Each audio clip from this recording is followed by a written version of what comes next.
आरक्षण की आग में झुलस रहा है बांग्लादेश। चारों तरफ सिर्फ हिंसा की आग और कुछ नहीं। शेख हसीना जो देश की प्रधानमंत्री थी, देश छोड़कर भाग गई क्योंकि उनकी खुद की जान वहां मुश्किल में पड़ गई थी। लेकिन शायद आप ये नहीं जानते होंगे कि बांग्लादेश में हिंसा की आग पहली बार नहीं भड़की, बल्कि 1971 के दौरान भी भड़की थी, जब पाकिस्तान से आए कसाई ने एक साथ 7,000 लोगों को नर्क की आग में भून दिया था। चलिए जानते हैं आज के इस वीडियो में एक ऐसी रात जब एक साथ 7,000 लोगों का नरसंहार हो गया। 9 महीने में 2 लाख औरतों और लड़कियों के साथ दिल दहला देने वाली हरकतें की गई थी। लोग चिल्ला रहे हैं, चीख रहे हैं और अपनी जिंदगी की भीख मांग रहे हैं। औरतें खुद को बचाने के लिए इधर उधर छिप रही हैं, लेकिन वहाँ सिर्फ मौत के दूत थे जो उन्हें मौत का रास्ता दिखा सकते थे। ये वो घटना है जो बांग्लादेश के जख्मों को आज भी जिंदा करती है। देश के हालात इतने बिगड़े थे कि दुनिया भर में इसका खौफ फैला हुआ था। अब एक बार फिर बांग्लादेश जल रहा है और आरक्षण आंदोलन और हिंसक हो गया है।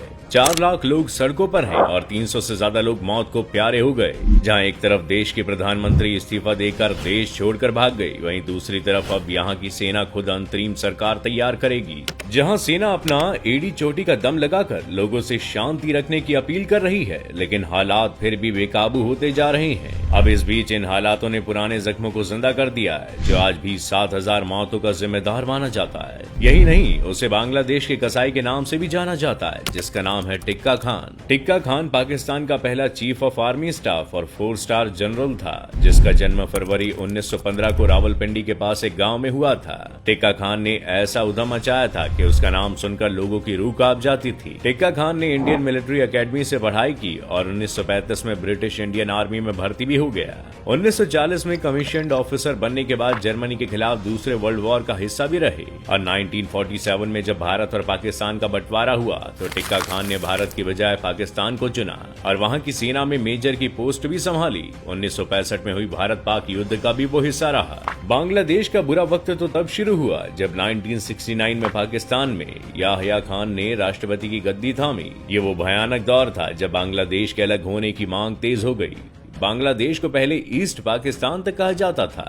हालात बेकाबू होते जा रहे थे, इसलिए इन्हें संभालने के लिए टिक्का खान को चुना गया, जिसके बाद वो पूर्वी पाकिस्तान के लिए रवाना हो गया। चीजें काफी खराब हो चुकी थी, इसलिए वहां पहुंचते ही उसने मिलिट्री एक्शन लिया और पूरी सख्ती से अपने ऑपरेशन को लागू करना शुरू कर दिया और इसे नाम दिया ऑपरेशन सर्चलाइट। ऑपरेशन सर्चलाइट एक ऐसा मिशन था जिसमें हिंसा को रोकने के नाम पर लोगों की मौत की उल्टी गिनती शुरू हो गई थी। पूरे ऑपरेशन के दौरान इंसानों के साथ जानवरों से बदतर सलूक किया गया, जिसे सुनकर बांग्लादेशियों की आज भी रूह कांप जाती है। इस ऑपरेशन के दौरान एक रात ऐसी भी आई जब बदसलूकी की सारी हदें पार की गई। टिक्का खान को एक मेजर होने के नाते वहां के हालात को सुधारने के लिए भेजा गया था, लेकिन अपनी पोस्ट का फायदा उठाते हुए उसने वहां जाकर अपना असली रूप दिखाया। दंगे और हिंसा को देखकर शायद उसके अंदर का दरिंदा जाग उठा था। जहां उसे हालातों को काबू करने के लिए शांति बनाने की कोशिश करनी चाहिए थी, वहां वो विरोध को दबाने के लिए बच्चों और महिलाओं के साथ गंद मचा रहा था। जब उसने महिलाओं को ही नहीं छोड़ा तो बुजुर्गों को तो कहां ही बख्शने वाला था।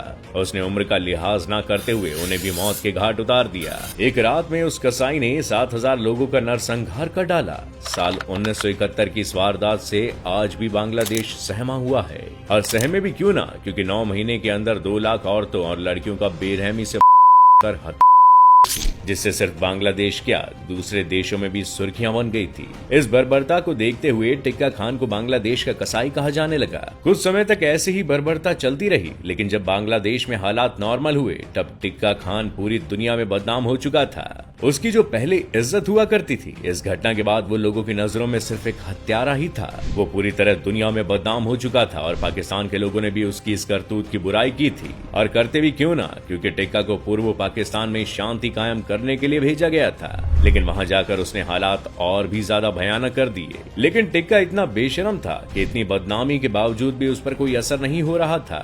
ऑपरेशन सर्चलाइट को अंजाम देने के बाद से लोगों में उसका डर ही बैठ गया था, जिससे वो सोच रहा था कि उससे उसका कद और ज्यादा बढ़ गया है।